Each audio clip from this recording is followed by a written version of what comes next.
Bien, nous allons commencer, même si certains collègues vont nous rejoindre.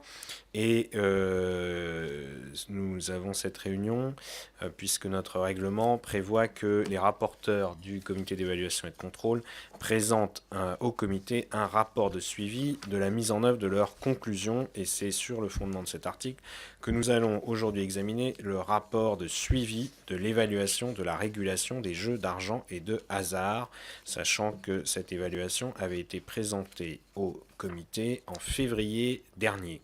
Les rapporteurs avaient fait 16 recommandations pour mettre fin au cloisonnement de la régulation des jeux, pour renforcer la lutte contre le blanchiment et l'addiction aux jeux, et pour mieux équilibrer le développement de ce marché atypique. Nous allons donc aujourd'hui examiner les suites qui ont été données à ces recommandations, sachant que nos deux rapporteurs sont Olga Givernet pour la majorité et Régis Juanico pour l'opposition.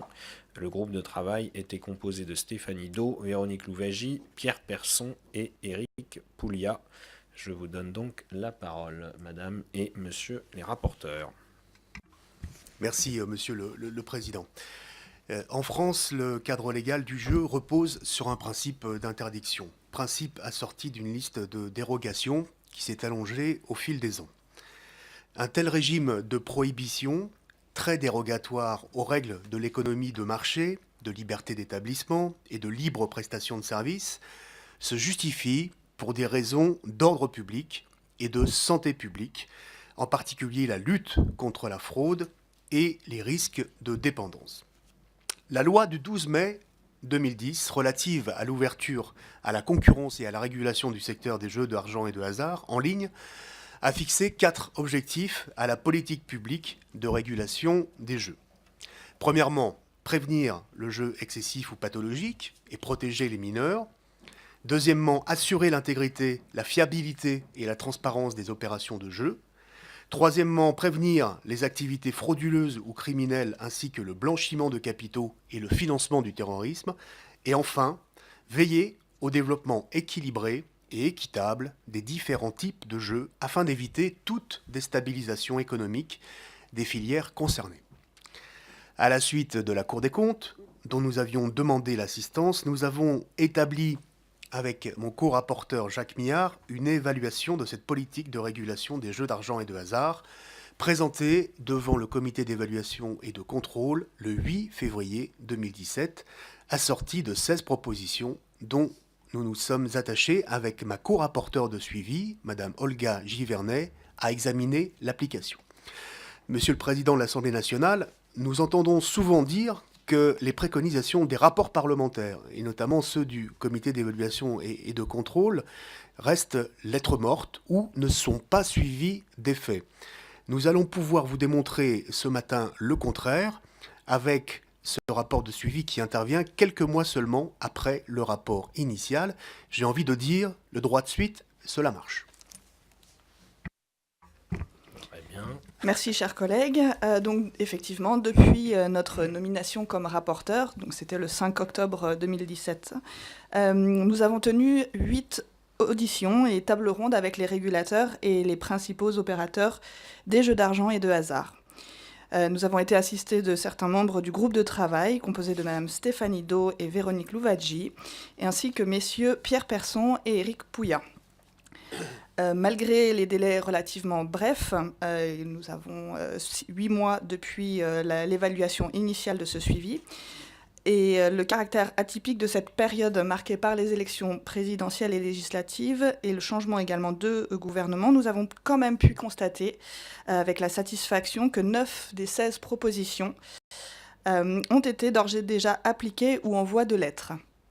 Inversement, les 7 d'entre elles qui ne sont pas appliquées appellent pour le coup une forte implication politique et des décisions politiques. Le rapport de suivi d'analyse, chacune d'entre elles, en les restituant dans leur contexte, et la présentation de ce matin se concentrera sur les plus importantes afin de laisser un temps d'échange. Il est intéressant de voir au cours de ce deuxième tour d'audition que les propositions qui faisaient le plus consensus ont trouvé une meilleure avancée. ce qui semble de tout naturel. Et d'ailleurs, le retour déjà de nos interlocuteurs a été positif. Pour celles qui ont été rejetées ou qui n'ont encore pas trouvé de début d'application, nous confirmons la nécessité de les prendre en compte comme elles ont été définies à l'initiale. Nous avons toutefois voulu moduler la proposition numéro 10 qui veut soumettre à la lecture automatisée d'un document d'identité les opérateurs de jeu et nous souhaitons la rendre un peu plus flexible. Chacune des dérogations progressivement concédées à l'interdiction générale du jeu d'argent s'est traduite par la mise en place d'un mode de régulation spécifique. Si bien que, par strates successives, on est parvenu à un empilement peu intelligible reposant sur un double cloisonnement par segment de jeu et par canal de distribution. Le ministère de l'Intérieur est compétent pour les casinos et la police administrative des jeux. Le ministère de l'Intérieur et du Budget sont compétents pour les jeux sous droits exclusifs, loterie, grattage, paris sportifs en dur de la Française des Jeux.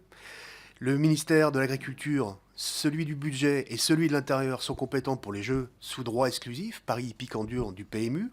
Enfin, l'ARJEL, l'autorité de régulation des jeux en ligne, est compétente pour la régulation des jeux en ligne ouverts à la concurrence. Cette organisation n'a pas changé depuis la loi de 2010 et l'autorisation des jeux en ligne, comme vous le voyez sur le schéma. La multiplication des interlocuteurs allonge les délais de réponse des pouvoirs publics, alors que le secteur des jeux n'échappe pas à un processus continu d'innovation qui impose de la réactivité. Par ailleurs, ce cloisonnement repose largement sur la séparation des jeux en ligne et en dur, alors que cette césure est de plus en plus artificielle et obsolète, du fait de la multiplication des moyens techniques offerts aux parieurs pour enregistrer à distance leur mise. Smartphone, tablette, bornes interactives. Il est de plus en plus fréquent actuellement qu'un parieur enregistre son pari sur son téléphone mobile par l'intermédiaire d'une application et le valide ensuite au niveau d'une borne installée à cet effet chez un buraliste, laquelle borne répercutera cette validation chez l'opérateur. L'intermédiaire physique, la borne, ne masque pas la nature véritable du pari qui a été conçu et exécuté en ligne. Aucun de nos partenaires européens n'a conçu son système de régulation par segmentation des canaux de distribution et ce modèle, hérité de l'histoire, n'a plus de raison d'être. Il convient donc, plus de 7 ans après la loi de 2010, de prendre en compte l'accélération de la révolution technologique et de réunifier les modes de régulation. Nous avions donc proposé, en suivant sur ce point les recommandations de la Cour des comptes, de confier la réglementation portant par exemple sur le statut des opérateurs sous monopole, le champ des droits exclusifs et celui ouvert à concurrence, les catégories de jeux autorisés, les catégories d'établissements susceptibles d'être agréés comme points de vente, à un comité interministériel qui se réunirait périodiquement afin de prendre ce type de décision ou les soumettre aux législateurs, alors que la régulation quotidienne du secteur, portant par exemple sur les autorisations individuelles de jeux, le lancement et le suivi des expérimentations, la validation des listes de compétition ou de courses support de paris, la gestion du fichier des interdits de jeu, l'agrément des points de vente, la lutte contre le jeu illégal et la fixation du taux de retour aux joueurs par type de jeu relèveraient d'une autorité administrative indépendante, sans toutefois créer une nouvelle autorité administrative indépendante, mais en étoffant les compétences, par exemple, de l'autorité de régulation des jeux en ligne. À l'exception de la direction du budget, qui ne voit par principe dans un comité interministériel qu'une source de dépenses supplémentaires, les autres ministères n'ont pas exprimé une hostilité de principe à la proposition de création d'un comité interministériel. Certains d'entre eux y voient un moyen plus efficace de faire vivre la concertation interministérielle. Certains évoquent la mise en place d'un délégué interministériel chargé d'animer cette concertation, notamment à l'occasion de la préparation des comités. L'unification de la régulation, par extension des compétences de l'ARJEL, bien acceptée par les opérateurs de jeux d'argent, qui approuvent cette simplification, se heurte, en revanche, à un refus de principe de l'ensemble des ministères concernés, qui y voient tous une atteinte à leurs prérogatives et à l'autorité de l'État. Nous pensons, pour notre part, avec Olga Givernet, que cette mesure permettrait d'accroître l'efficacité de cette politique publique de régulation des jeux d'argent et de hasard, dont le bilan est en demi-teinte. Si on regarde l'équilibre du développement de chacune des catégories de jeux, on pourrait constater que les paris sportifs, qu'ils soient en dur ou en ligne, bénéficient d'un développement important. Les jeux de loterie et de grattage, eux, se maintiennent à un niveau élevé, alors que les casinos amorcent une timide reprise après plusieurs années de difficultés. La vraie surprise se trouve sur l'échec du poker en ligne et la faible rentabilité des opérateurs dits alternatifs. L'inquiétude majeure provient également de la décroissance des paris hippiques. Nous savons que la filière équine est financée par les revenus générés par l'institution des courses. Et même si l'année 2017 s'est caractérisée par une stabilisation du volume des enjeux hippiques, une mauvaise tendance observée ces dernières années se confirme. Alors le lien entre les baisses et les hausses d'activité de l'ensemble des opérateurs fait beaucoup débat. Il est important de pouvoir s'appuyer sur des expérimentations pour lancer de nouveaux jeux.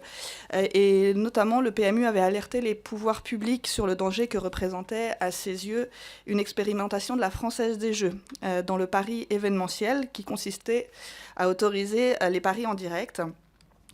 Les paris en direct, c'est suite au coup d'envoi d'un certain nombre de manifestations sportives. Il est autorisé de passer des paris sportifs en ligne, alors que ceci est impossible pour les courses de chevaux.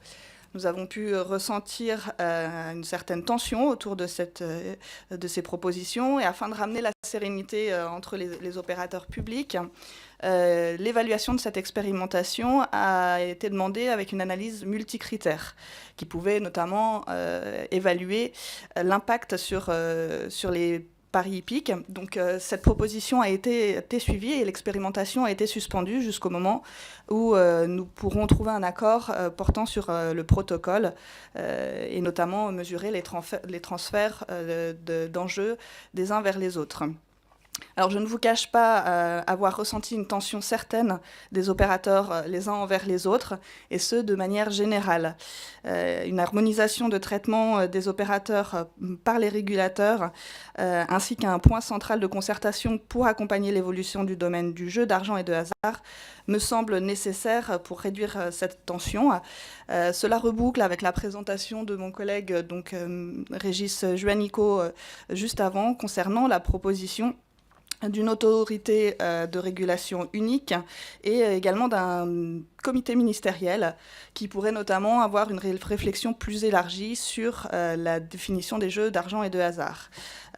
Nous pouvons remarquer aujourd'hui que l'évolution des pratiques et notamment des offres marketing, bien que n'ayant pas de sacrifice financier, elles peuvent s'apparenter à des pratiques de jeu avec un aspect incitatif vers l'offre de jeux d'argent et de hasard. Et nous recommandons de pouvoir élargir notre réflexion sur le sujet.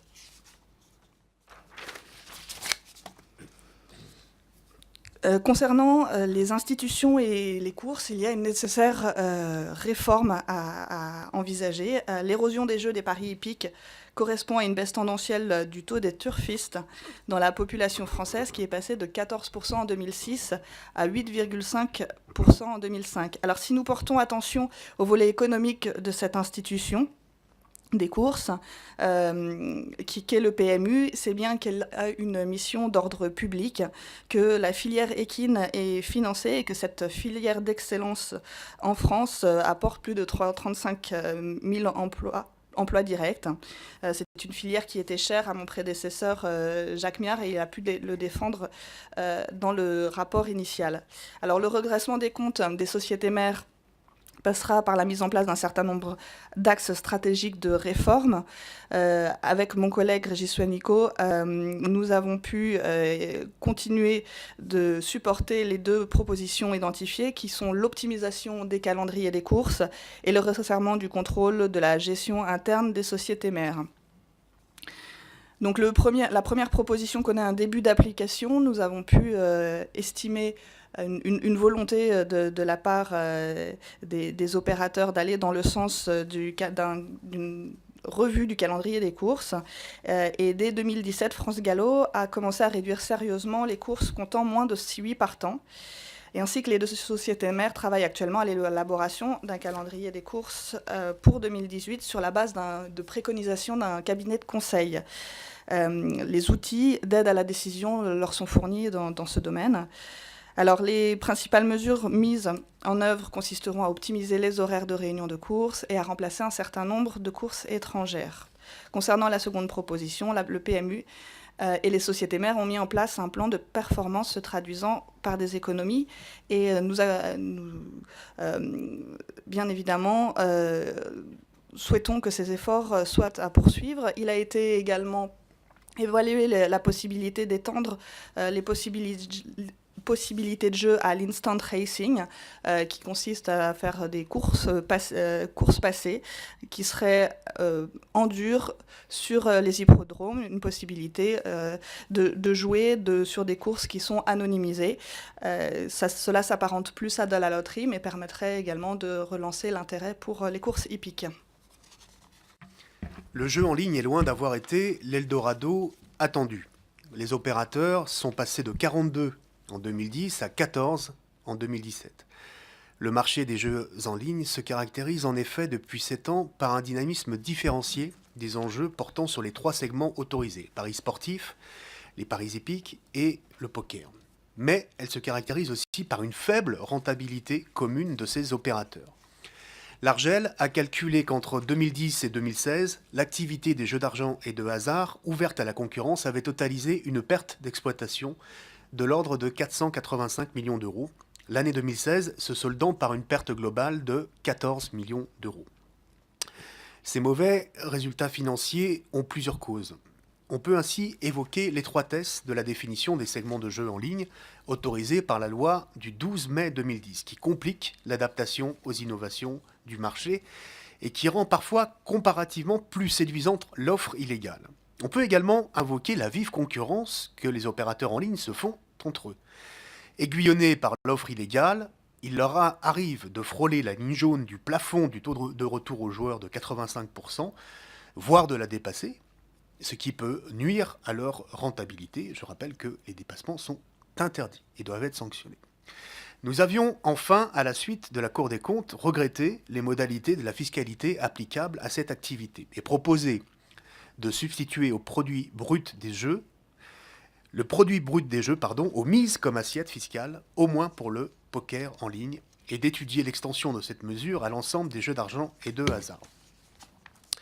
Nous pensons néanmoins que cette mesure, dont nous partageons l'objectif, devrait être précédée d'une étude d'impact précise qui pourrait être confiée à la mission d'évaluation et de contrôle de la Commission des finances de l'Assemblée nationale. Concernant le contrôle et la lutte contre le blanchiment, 2 propositions avaient été émises et elles sont aujourd'hui prises en compte puisque la mise en œuvre au 1er octobre 2017 par le Service central des courses et des jeux permet de vérifier les antécédents des créateurs et repreneurs de points de vente et de s'assurer de l'origine des fonds investis dans ces derniers. Je rappelle qu'il était question de soumettre à l'autorisation de gérer un point de vente de la Française des Jeux au résultat d'une enquête administrative, conformément à la procédure applicable pour les points de vente en PMU. De même pour la deuxième proposition, qui était de soumettre à une autorisation administrative préalable toute évolution de la répartition du capital social et du contrôle des sociétés titulaires d'une autorisation d'exploitation d'un casino. Alors, c'était une recommandation de la Cour des comptes. Elle prévoyait une autorisation administrative préalable pour tout investissement français ou étranger dans les casinos. Alors, la Cour des comptes avait aussi regretté la généralité de l'anonymat des parieurs dans le réseau physique et appelé à de ses voeux la mise en place d'un système obligatoire d'identification du type carte joueur, à l'instar de ce qui existe aujourd'hui en Norvège. C'est la proposition numéro 10 dont je vous parlais tout à l'heure qui a été modulée. Avec mon collègue Régis Juanico, nous sommes prononcés pour une approche pragmatique étant sur la pluralité des instruments qui permettent l'identification des gagnants et des gros parieurs au-delà de certains seuils. L'identification progressive des joueurs pour les offres comportant des risques particuliers, ainsi que la présentation systématique du document d'identité pour prévenir le jeu des mineurs. Alors c'est vrai que cette dernière proposition a soulevé beaucoup de commentaires, voire d'hostilité. Pour notamment des problématiques de mise en œuvre et notamment sur certaines heures de forte affluence. Donc nous proposons d'une part tout de même de dynamiser très sérieusement les programmes d'identification volontaire des joueurs en maximisant les avantages accordés à ceux qui les rejoignent et en faisant de cette stratégie un axe majeur de la politique de jeu responsable soumise à l'approbation des régulateurs. Il serait en effet convenable d'exiger des détaillants, sous peine de sanctions, de demander aux joueurs une pièce d'identité dès lors qu'il y a un doute sur leur âge. C'est quelque chose qui est déjà prévu dans la réglementation prohibant la vente d'alcool et de tabac aux mineurs. Je pense également qu'il est important de pouvoir faire une sensibilisation auprès des parents sur le jeu des mineurs.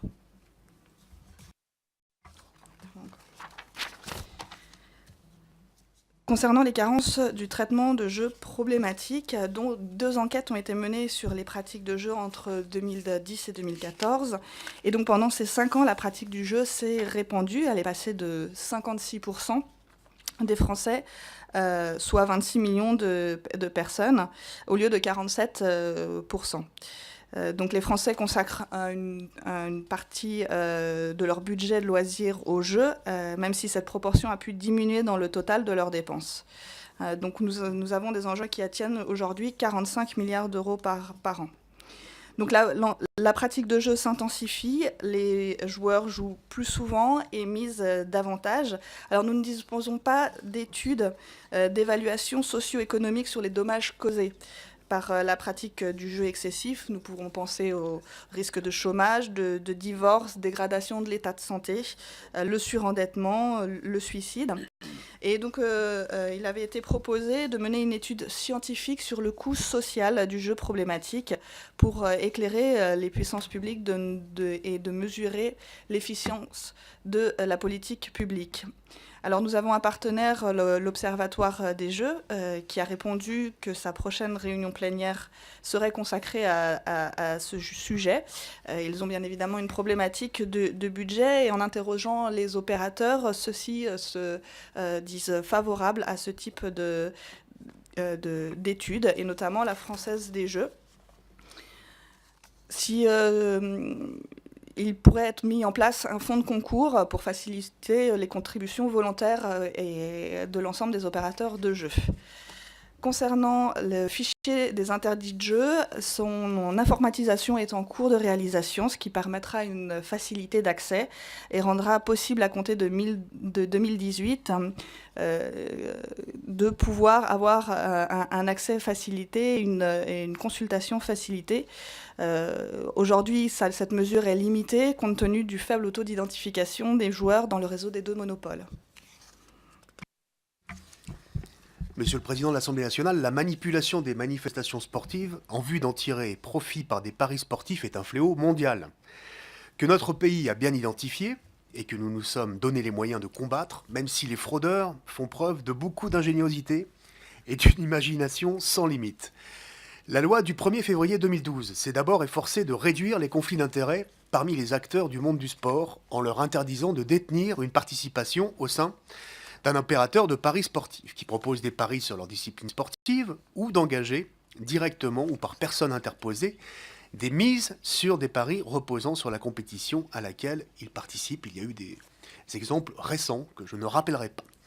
Un délit spécifique de corruption sportive a été créé dans le code pénal, mais aucune condamnation n'est toutefois intervenue sur la base de cette incrimination, notamment parce que sa rédaction était ambiguë. C'est la raison pour laquelle l'article 16 du projet de loi relatif à l'organisation des Jeux Olympiques et Paralympiques de 2024, en cours d'examen par notre Assemblée, en propose une nouvelle formulation. Nous avions enfin proposé d'interdire les prises de paris sur les compétitions sportives susceptibles de manipulation, et cette proposition a été entendue puisque l'article 7 de la loi du 1er mars 2017 visant à préserver l'éthique du sport a bien défini le risque de manipulation comme critère essentiel de détermination de la liste des événements sportifs pouvant donner lieu à Paris, et qu'il a autorisé le président de l'Argel à interdire, même à bref préavis, tout pari sur une manifestation figurant sur la liste s'il existe des indices graves et concordants de manipulation. Ce dispositif a déjà été actionné à 3 reprises depuis son entrée en vigueur, les 3 fois pour le football, le 31 mars 2017 pour un match de championnat de première division de Moldavie, à la suite d'une importante chute de cote de 8,5 à 2, le 6 mai 2017 pour un match de championnat de première division du Portugal, du fait de mises très atypiques en volume comme en concentration, et le 14 mai 2017 pour un match du même type, du fait d'une cotation atypique et d'une suspension des paris sur le marché portugais. En conclusion, nous considérons qu'une réforme de la régulation s'impose, ne serait-ce qu'en raison de la rapidité des évolutions technologiques affectant ce secteur. L'État a en effet tout à gagner d'une régulation cohérente et efficace en matière de respect de l'ordre public et de protection de nos concitoyens. Nous appelons donc de nos vœux, avec Olga Givernet, une initiative législative dans ce sens, près de 8 ans après la loi du 12 mai 2010. Nous souhaitons aussi attirer l'attention sur 2 points de vigilance. La première, qui est observée depuis maintenant l'année 2017, c'est la baisse observée sur les paris sportifs en point de vente au profit des paris sportifs en ligne, qui nécessite qu'il y ait aujourd'hui de la part des régulateurs une réflexion sur une éventuelle hausse des taux de retour aux joueurs concernant les paris en dur par rapport aux paris en ligne, sachant qu'il y a aujourd'hui 10 points d'écart de taux de retour joueurs. Le deuxième point de vigilance, il traite aussi ce qu'a évoqué tout à l'heure Olga Givernet, c'est-à-dire la question de mieux contrôler aujourd'hui l'interdiction de jeux aux mineurs. Il conviendrait sans doute, là aussi, de légiférer pour permettre et mettre en place un contrôle plus rigoureux du jeu des mineurs en point de vente par les détaillants, c'est-à-dire à partir d'une demande de pièces d'identité s'il y a des doutes en cas d'âge, en tout cas en cas de doute sur l'âge des parieurs. C'est notamment le cas pour les paris sportifs en point de vente, et comme il existe aujourd'hui une législation concernant le tabac ou l'alcool, il s'agirait de pouvoir l'étendre et le permettre pour les détaillants pour les questions de jeu et notamment de paris sportifs. L'autre point sur lequel je voudrais conclure, c'est que nous avons besoin dans ce pays d'une régulation forte et puissante sur les jeux d'argent et de hasard. C'est d'autant plus nécessaire qu'il est aujourd'hui question d'ouvrir le capital de la Française des Jeux.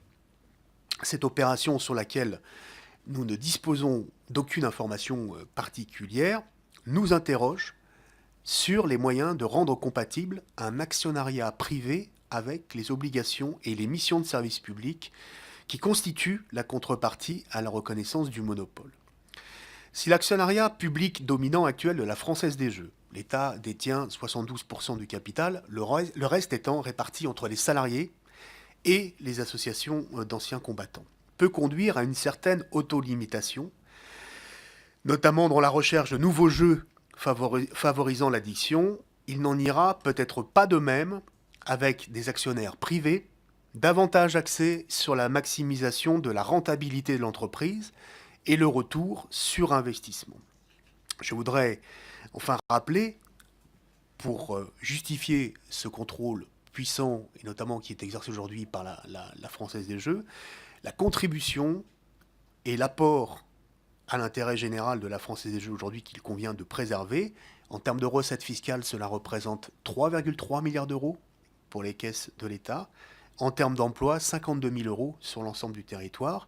Et pour le financement du sport, je ne pouvais pas terminer sans parler du sport, du financement du sport. Ça représentait l'an dernier 250 millions d'euros pour le sport pour tous et le sport amateur à travers le Centre national du développement du sport. Donc il faudra y attacher beaucoup d'attention dans les prochaines semaines, cette question de l'ouverture du capital de la Française des Jeux.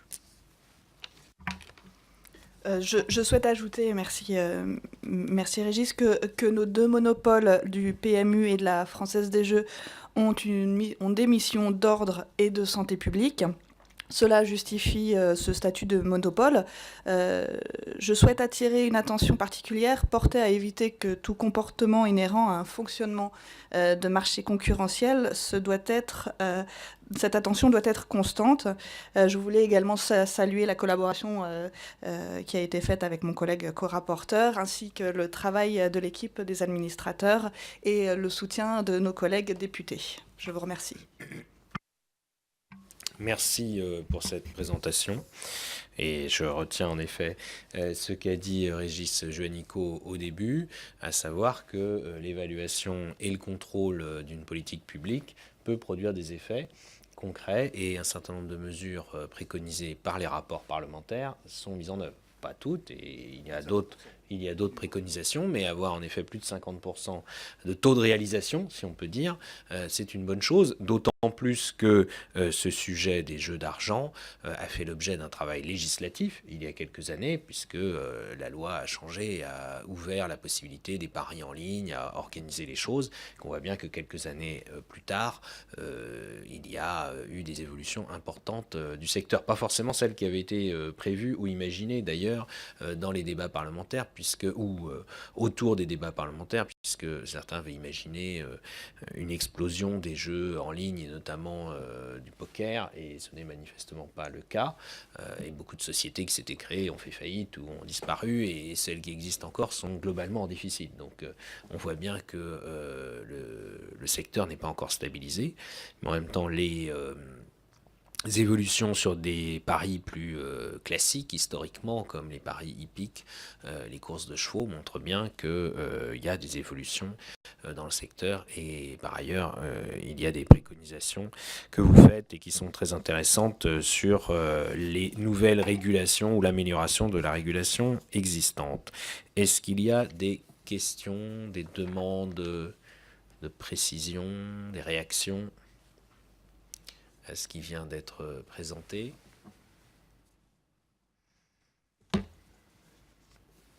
Non, pas de... Mais les deux rapporteurs... Il n'y a pas de joueurs dans la salle.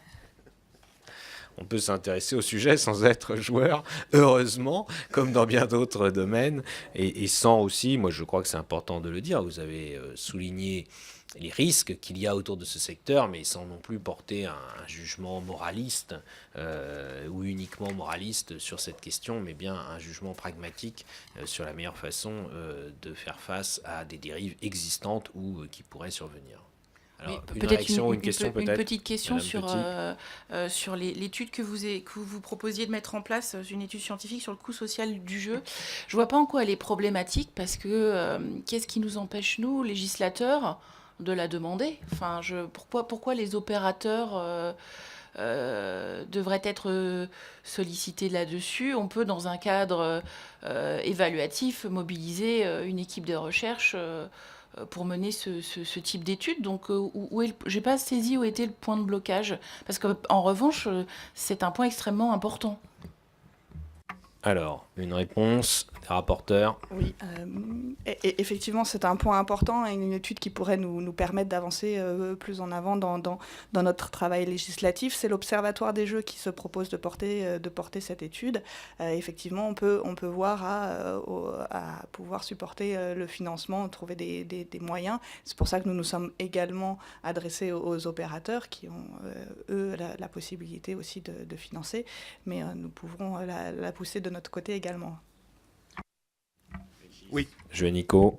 Oui, j'évoquais tout à l'heure la multiplicité des tutelles et des ministères qui sont concernés par la politique des jeux d'argent et de hasard. On va dire qu'il y a une implication à géométrie variable et assez différente d'un ministère à l'autre. La direction du budget est très très impliquée, parce qu'elle a aussi de fortes responsabilités de régulation et de réglementation. Le ministère de la Santé, et nous avons été amenés avec Jacques Millard à le regretter dans le premier rapport initial, est peu impliqué dans la politique, notamment de jeux responsables, et je pense que c'est un problème pour notre pays. Nous avons demandé dans le rapport initial, effectivement, que nous ayons une étude sérieuse, complète, sur la question du jeu responsable, et que cette étude puisse être menée par l'Observatoire des jeux. Ensuite, bien évidemment, comme à chaque fois, le nerf de la guerre, c'est le financement des études. Et là, nous avons indiqué qu'il serait effectivement assez logique de se retourner vers les opérateurs, puisqu'ils ont des obligations en termes de jeux responsables, pour qu'on ait cette évaluation très précise du coût social du jeu, problématique en particulier ou excessif. Et la Française des Jeux, très spontanément, a dit « mais nous, on est prêts à financer », mais nous estimons, avec Olga Givernet, que le financement ne doit pas reposer simplement sur un seul opérateur, même si c'est un puissant opérateur dans le secteur des jeux, et que les autres opérateurs doivent aussi se responsabiliser et s'impliquer dans le financement de cette étude. Alors, encore une question là-dessus. Coût social, mais puisqu'on part sur la question de la santé, et de le fait que effectivement, moi j'aimerais bien avoir votre avis sur comment on peut porter le sujet comme un sujet de prévention en matière de santé, et comment au-delà de l'étude du coût social, pourquoi on n'y ajoute pas le coût psychologique? Parce que là, pour le coup, on va rentrer dans des questions de santé. Oui, effectivement, c'est ce qui est compris. J'ai pu établir la liste notamment des problématiques qui étaient le chômage, mais aussi le suicide. Et voilà, donc c'est une étude globale sur l'individu, oui. Et tout à fait, le ministère de la Santé est également impliqué. C'est autour de l'individu, mais également de son entourage, hein. Il est important de pouvoir évaluer ce coût-là également. Et d'ailleurs, j'invite nos collègues sous forme de questions écrites ou même d'interpellations de contrôle auprès de la ministre de la Santé, à rappeler que c'est une problématique qui, à nos yeux, compte effectivement et sur laquelle le ministère de la Santé doit se sentir impliqué. Je pense que ça serait intéressant de le faire.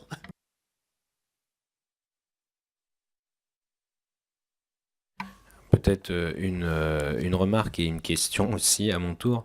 D'abord, pour me féliciter que le fonctionnement, un député de l'opposition et une députée de la majorité soit toujours un bon fonctionnement, hein, sur ces rapports, et y compris le fait que là, il y ait eu la nécessité, mais aussi la possibilité pour Olga Givernet de prendre le relais d'un député qui avait déjà travaillé sur le sujet mais qui n'a pas été réélu, avec un député qui avait déjà travaillé sur le sujet et qui lui a été réélu. Donc il y a à la fois la continuité et le regard neuf, et je pense que c'est une bonne chose.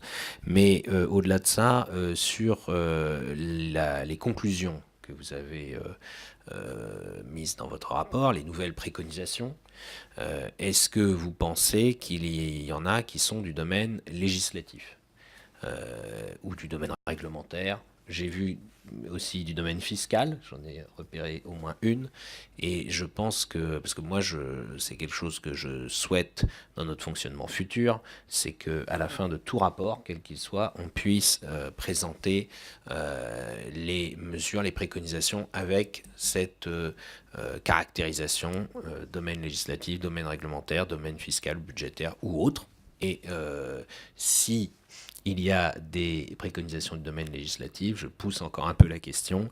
Est-ce que vous envisagez, est-ce que vous pensez que ce serait possible de rédiger une proposition de loi ou des amendements à une loi qui pourrait servir de support à ces évolutions législatives?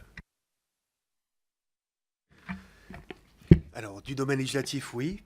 Tout ce qui concerne la régulation et la réglementation, donc la réforme d'ampleur que nous appelons de nos voeux. Alors, on ne l'a pas caché non plus, il y a quelques résistances aussi dans certains ministères par rapport à ce que sont les prérogatives aujourd'hui de certaines directions, notamment celles du budget, qui sont très larges aujourd'hui, qui donnent des pouvoirs très importants à cette direction du budget. Mais effectivement, il y aura nécessité à légiférer.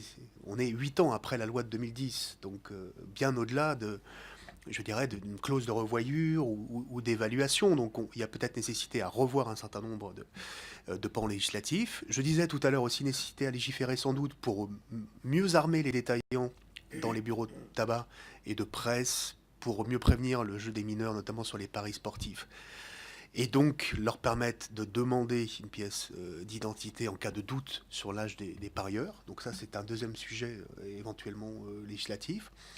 Sur le plan fiscal, nous sommes un peu plus prudents, c'est-à-dire que ce que nous préconisons, c'est qu'il y ait une mission d'évaluation de contrôle très précise et détaillée sur la question de la substitution des mises en comme assiette. Aujourd'hui, en termes de fiscalité pour les jeux d'argent et de hasard, en lieu et place, on mettrait le produit brut des jeux. Mais ça, je pense que la mission d'évaluation et de contrôle de la Commission des finances pourrait faire un travail précis d'impact préalable sur les conséquences de cette nouvelle fiscalité envisagée sur l'ensemble des secteurs de jeux et de hasard, et pas simplement sur le poker en ligne. Bien évidemment, moi je le souhaite, alors peut-être qu'on mettra à l'ordre du jour, Monsieur le Président, d'une semaine de contrôle, l'examen, comme on vient de le faire devant le comité d'évaluation et de contrôle ce matin, de notre rapport, peut-être devant l'ensemble des députés, devant l'Assemblée nationale, puisque il faut qu'on privilégie aussi dans les semaines de contrôle la suite, les droits de suite, et en particulier l'examen des rapports qui sont faits ici, comme d'autres rapports, comme ceux de la Cour des comptes, par exemple. Et donc, on pourra le proposer éventuellement. Et puis ensuite, effectivement, pourquoi pas une initiative législative. Il faudra qu'on en reparle avec tous les autres députés concernés. Olga Givernet. Oui, merci. Je voulais juste compléter qu'effectivement, la proposition d'un comité interministériel allait dans ce sens de pouvoir élargir justement la réflexion sur le domaine législatif. À notre avis, il y a une évolution rapide des pratiques de jeu qui se font, et notamment avec l'arrivée des nouvelles technologies. Et il semble important de pouvoir veiller à ce que la définition des jeux d'argent et de hasard englobe bien tout le spectre des jeux, et notamment des jeux problématiques. Aujourd'hui, on pourrait constater qu'il y a des formes de jeux qui peuvent amener des problèmes, mais on dit, ah ben non, il n'y a pas le sacrifice financier nécessaire dans la définition, ou il n'y a pas l'espérance de gain, mais surtout le sacrifice financier. Et je pense que ce comité interministériel pourrait amener cette réflexion plus élargie. Merci, et je précise, pour rebondir sur ce qui vient d'être dit et en réponse à ma question, qu'il y a une semaine de contrôle de l'Assemblée nationale, enfin dans notre ordre du jour, qui est d'ores et déjà prévu au mois de janvier. Je crois même que c'est la première, enfin à partir du 16 janvier. Et donc, je ne peux qu'inviter les groupes, puisque ce sont les groupes qui font des propositions, qui font remonter les propositions d'inscription à l'ordre du jour. Et donc, comme vous appartenez à deux groupes différents, un de l'opposition et un de la majorité, si en plus il y a accord, ce serait évidemment tout à fait faisable et envisageable. Et par ailleurs, sur le principe, moi j'appuie tout à fait cette idée que ces semaines de contrôle ne soient pas, en quelque sorte, on s'appuie, en tout cas, soyons positifs, qu'on s'appuie sur des rapports, qu'on les fasse partager à des collègues qui évidemment n'ont pas pu travailler comme vous l'avez fait à fond sur le sujet. Et en plus, je pense que c'est des sujets qui concernent des millions de Français, qui relèvent de la vie quotidienne, et sur lesquels je pense beaucoup de nos compatriotes n'imaginent même pas qu'il y a ce travail qui est fait, et qui croient qu'on est souvent un peu dans la théorie ou dans les grands discours. Et là, c'est des choses très concrètes, et si en plus vous pouvez identifier pour un éventuel examen en séance du rapport et de ses conclusions un certain nombre de préconisations législatives, eh bien ce serait, je pense, tout à fait concret. Pas d'autres remarques, questions? Non. Eh bien, merci tout d'abord à Olga Givernet et Régis Juanico, rapporteurs, pour les travaux qui ont été menés, leur qualité. Et s'il n'y a pas d'objection, je vous propose d'autoriser la publication du rapport. Pas d'objection. Ce travail a d'autant plus d'intérêt qu'il est évidemment rendu public. Il en est ainsi décidé, et notre prochaine réunion aura lieu le mercredi 24 janvier 2018 à 17h30, et nous auditionnerons Didier Migaud, premier président de la Cour des comptes, qui nous présentera l'enquête réalisée à la demande de notre comité sur la prise en charge de l'autisme, puisque je vous rappelle que dans un certain nombre de domaines, nous travaillons conjointement et en lien étroit entre le comité d'évaluation et de contrôle de l'Assemblée nationale et la Cour des comptes. Merci, bonne journée. Merci.